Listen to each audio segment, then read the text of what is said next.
Hi, welcome, dear viewers. This is YouTube channel, and today also we have a new topic. And before that, I will try to remind you also to subscribe, share, and like this channel. And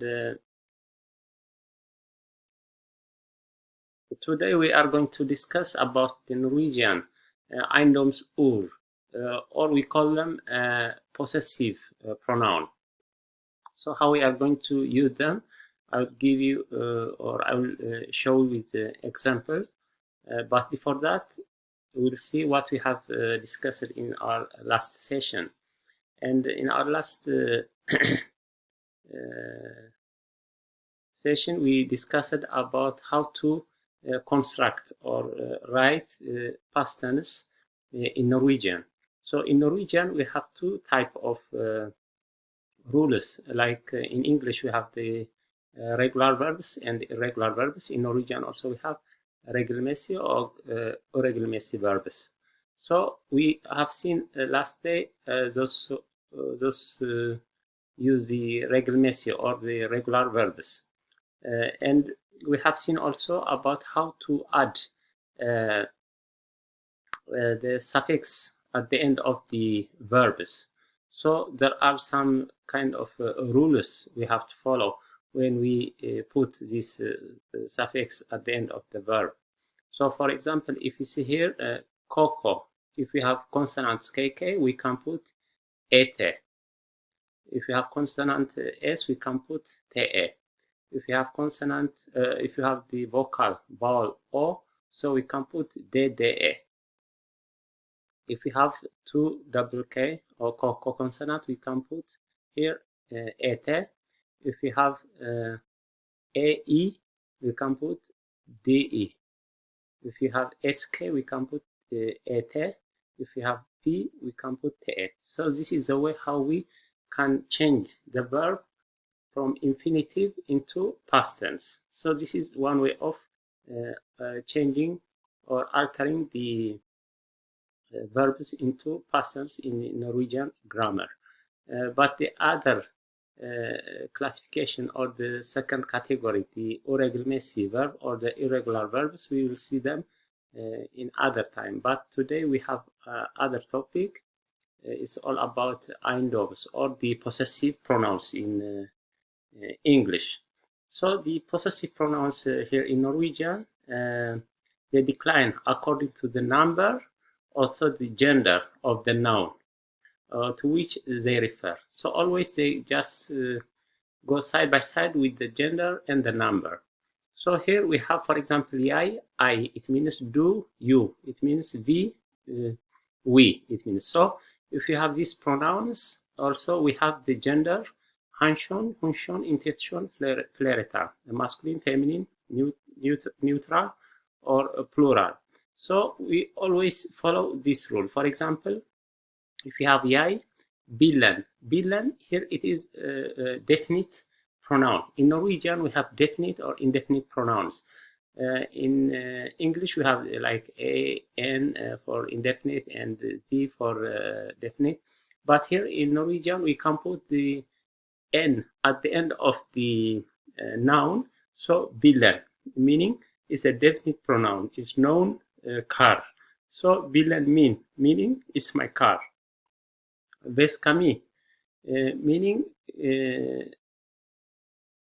it's my bag, you can say.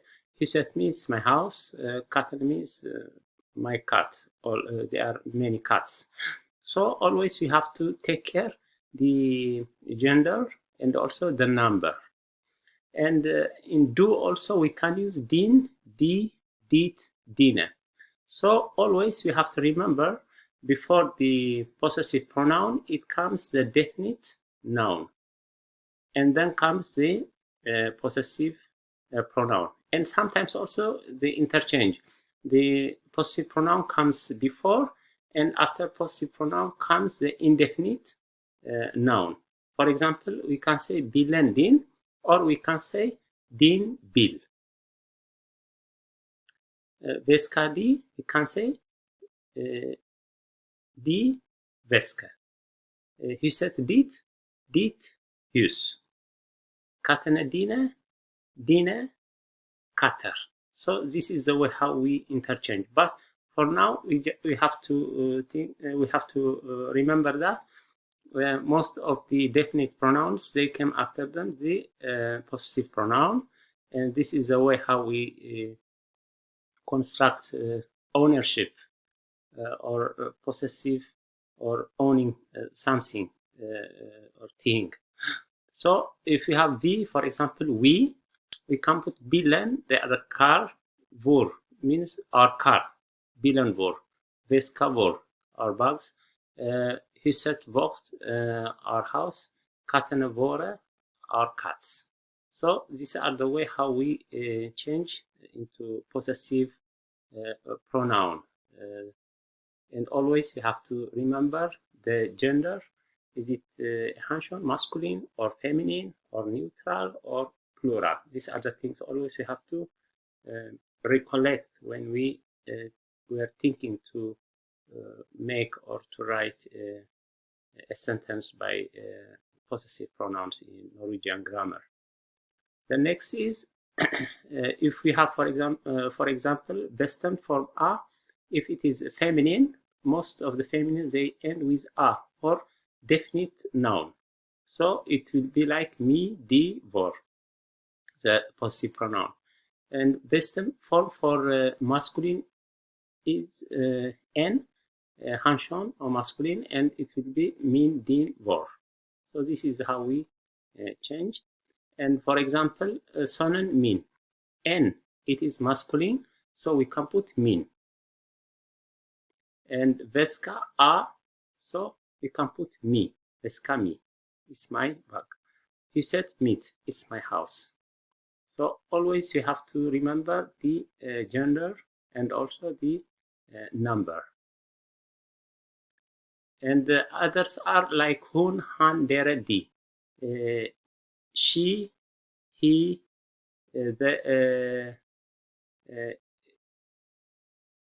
your, or they. So always we have to remember these things also. But here we don't have so much change. Most of them, they use the same kind of form. Like, for example, bilen hennes, väska hennes, huset hennes, katterna hennes. So if we have these pronouns, we don't have so much change. It just follows the same pattern here. So han, hans, hans, hans. Dere, deres, deres, deres. Di, deres, deres, deres. So there is not so much change. The change, it comes in the, as we have seen earlier, in the jag, I, in do, you, and also in vi, vår. So these are the main changes comes when we use the possessive pronoun in Norwegian grammar. And here also we have some kind of reflexive form of Eiendomsord. We'll see in Norwegian, in English we have the emphatic form like myself, herself, himself, like that. So here also we have some form of also reflexive form in Eiendomsord in Norwegian. For example, we use this sin, si, sit, sine. We use for pronouns like he or han, she, hun, or di, they. Just to reflect the things that you are owning something. For example, han lånat boken sin. He just borrowed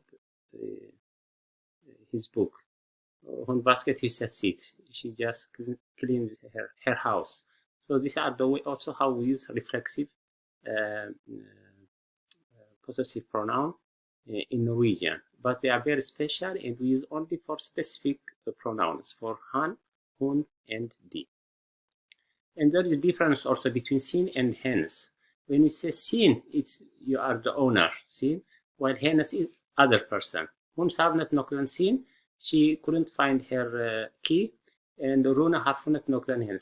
But Rune, other person, found her key. So this is the way how we use the or the difference between sin and hennes. So dear friends, just do also some exercises similar with the possessive pronouns, and we'll end today with this, and wishing you also all the best. And if you have some questions, just write down in the comment down, and please subscribe, share, and like also this channel. Thank you for being with us, and have a nice day to all of you.